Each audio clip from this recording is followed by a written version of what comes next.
Hello guys, welcome to a lecture on obligations. Before I proceed, I'd like to inform you that I am an electronics engineer and I am not a lawyer. Do not use this lecture as a substitute for legal advice, and if you require so, please consult a lawyer. This lecture is intended for educational purposes only as an aid in distance learning. What is obligation? Obligation is derived from the Latin word obligatio, which means tying or binding. It is a tie or bond recognized by law by virtue of which one is bound in favor of another to render something. This may be in the form of giving a thing, doing a certain act, or not doing a certain act.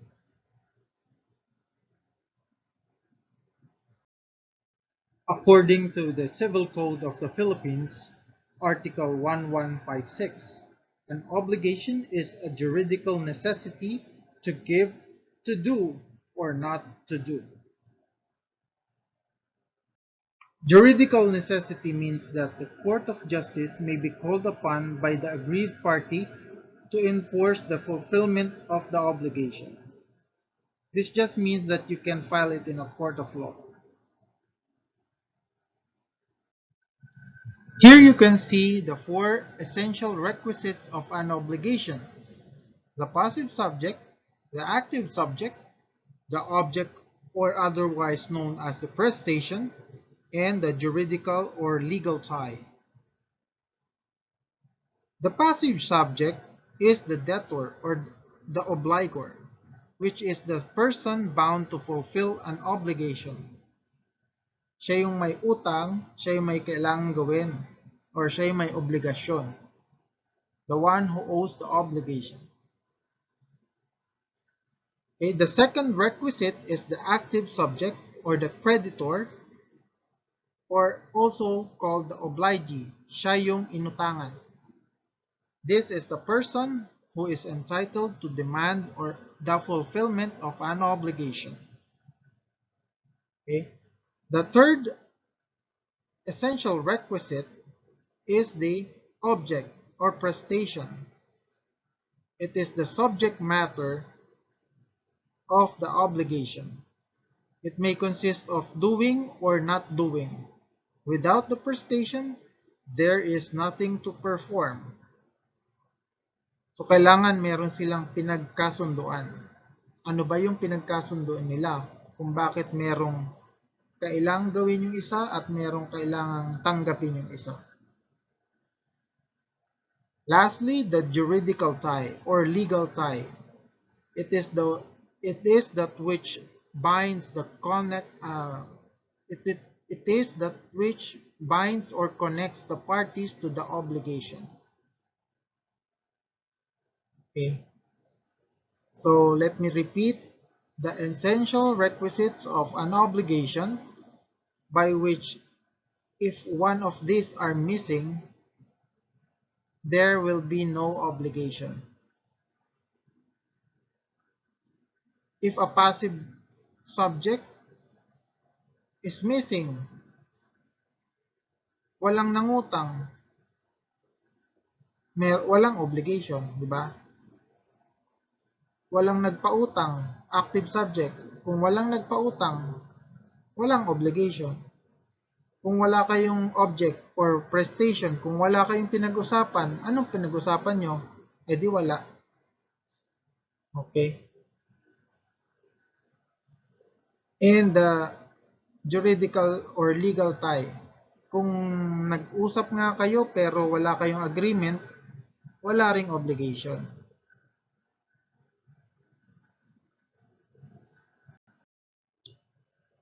To better understand the requisites of an obligation, here is an example. Under contract, Engineer Campos offered to design and install a fire alarm and detection system for Mr. Flores. Who do you think is the passive subject? Who is the active subject? what is the prestation, and the juridical type. I will give you 5 seconds.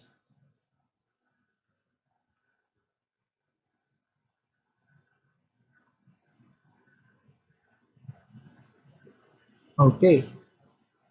Now, initially, uh, just after the agreement of both parties, Engineer Campos is the passive subject because he has the obligation to design and install the FDAS. And Mr. Flores is the active subject because he is the one who can demand the prestation.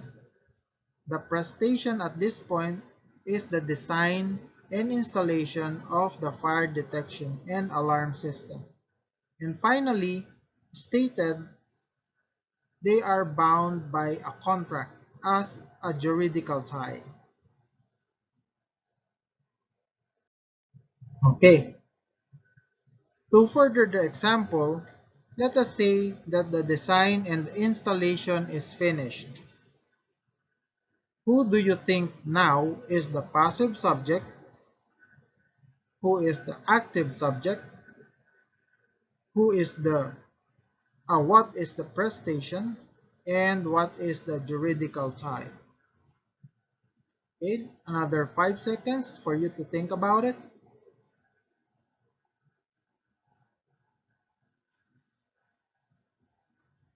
Okay, time's up.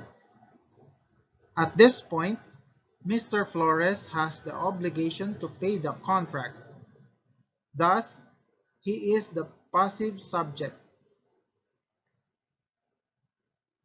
Engineer Campos now becomes the active subject because he now has the right and can initiate an action to demand the prestation, which is the 80,000 pesos.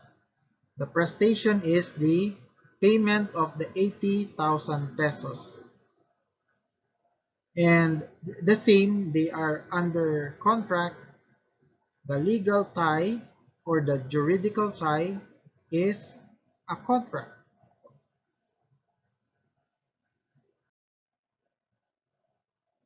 We have different forms of obligations. It can be oral, it can be in writing, or it can be partly oral and partly in writing. Talking about the difference between obligation, right, and wrong. What are the difference? Obligation is the act or performance which the law can enforce. A right is the power which a person has under law to demand from one another any prestation. A wrong is an act or omission of one party in violation of the legal right or rights of another. In law, the term injury is also used to refer to uh, to refer to the wrongful violation of the legal right of another. So wrong is can be called injury.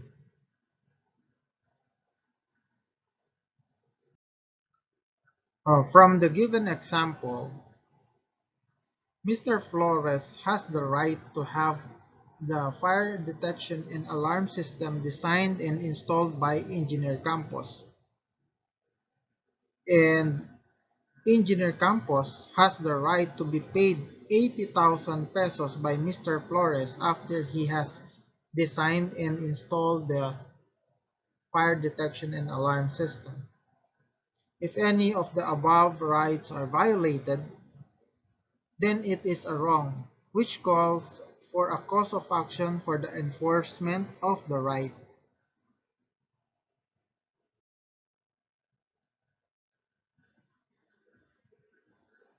We have kinds of obligations. There are two kinds, real obligation and personal obligation. Real obligation, or the obligation to give, is that in which the subject matter is a thing which the obligor must deliver, to the obligee. An example is when you buy a loaf of bread from a baker, the baker binds himself to give you, the buyer, a loaf of bread. The second kind is the personal obligation, or obligation to do or not to do. It is that in which the subject matter is an act to be done or not to be done. So there are two kinds. We have a positive personal obligation, or obligation to do or to render service. An example, if you have agreed to bake a cake on a birthday event, so you must do it. That's your obligation to bake the cake. Is the next kind of a personal obligation is the negative personal obligation, in which the obligation is not to do or not to give. For example, if you are the owner or the manager of the restaurant who has accepted a seat to be booked, so ni-reserve yung table ng restaurant, you agree not to offer or to give that table and the seats on that table to anybody except to the one who reserved the seat.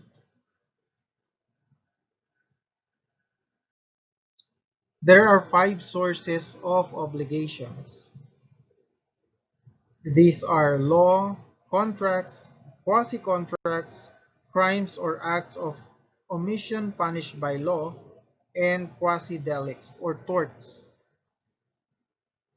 The first source of obligation is law, when they are imposed by the law itself. An example is paying taxes and the obligation to support one's family if you're the breadwinner, or you're the parent. Legal obligations are obligations arising from law. They are not presumed because they are considered a burden upon the obligor. They are the exception, not the rule. To be demandable, they must be clearly set forth in the law. So why do you have to pay taxes? Because it is written in the law. Why do you have to support your family? Because it is written in the family code. The second source of obligation is contracts, when they arise from the stipulation of the parties. An example would be the obligation to repay a loan or indebtedness by virtue of an agreement. So, pag may utang ka, bayaran mo kasi may kontrata kayo.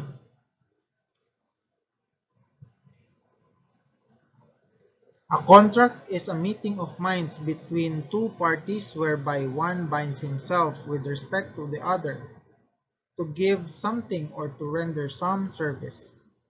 Contractual obligations are obligations arising from contracts or voluntary agreements.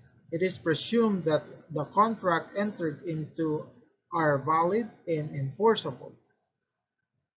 The third source of obligation is quasi-contracts, when they arise from lawful, voluntary, and unilateral acts which are enforceable to the end that no one shall be unjustly enriched or benefited at the expense of another. Example, if it is your obligation to return money paid by mistake or which is not due. Halimbawa, binayaran ka ng mali, ng sobra, ibalik mo yung sobra. Or pagka sinuklian ka ng sobra, ibalik mo yung sobra. Yung sobra. Okay? Quasi-contracts is that juridical relation resulting from lawful, voluntary, and unilateral acts by virtue of which the parties become bound to each other to the end that no one will be unjustly enriched or benefited at the expense of the other. So, huwag kang manlalamang. Yan ang ibig sabihin yan. Kung merong, kung halimbawa merong ginawa yung other party sa'yo na wala ka namang ginawa pero nag-benefit ka, kailangan mong i-return yung favor dun sa gumawa nung pabor sa'yo. Halimbawa, naiwanan mo sa bahay yung aso mo, yung kapitbahay mo, pinakain yung aso mo, o pagbalik mo, bayaran mo. May obligation kang ibalik yung ginastos nung kapitbahay mo. Kasi, syempre, nag-benefit ka dahil hindi namatay yung aso mo. Pero, hindi nag-benefit or na abala mo yung kapitbahay. Diba? Okay. So, number 4, the fourth source of obligation is crimes or act of omission punished by law. When they arise from civil liability, which is the consequence of a criminal offense. Example, obligation of a thief to return the car stolen by him. The duty of a murderer to indemnify the heirs of his victim. Oftentimes, the commission of a crime causes not only moral evil, but also material damage. From this principle, the rule has been established that every person criminally liable for an act or omission is also civilly liable for damages. So lastly, quasi-delicts or torts, when they arise from damage caused to another through an act or omission, there being fault or negligence, but no contractual relation exists between the parties. For example, the obligation of a head of the family that lives in a building or a part thereof to answer for damages caused by things thrown or falling from the same, the obligation of the possessor of an animal to pay for damage which it may have caused. Halimbawa, another example would be if napaka-clumsy mo tapos natapunan mo ng kape yung keyboard ng laptop ng katrabaho mo, wala naman kayong pinag-usapan na bayaran mo yun, pero wala kayong pinag-usapang bayaran mo yung nasira mo dun sa gamit niya, pero obligasyon mo as pasok sa quasi-delicts na kailangang bayaran yung nasira mo. A quasi-delict is an act or omission by a person which causes damage to another in his person, property, or rights, giving rise to an obligation to pay for the damage done, there being fault or negligence, but there is no pre-existing contractual relation between the parties. Okay? So, that will be all for this lecture. My references are The Law on Obligation and Contracts by H.S. De Leon and H.M. De Leon Jr. And also I have some resources from ARS Learning Portal at .wordpress.com.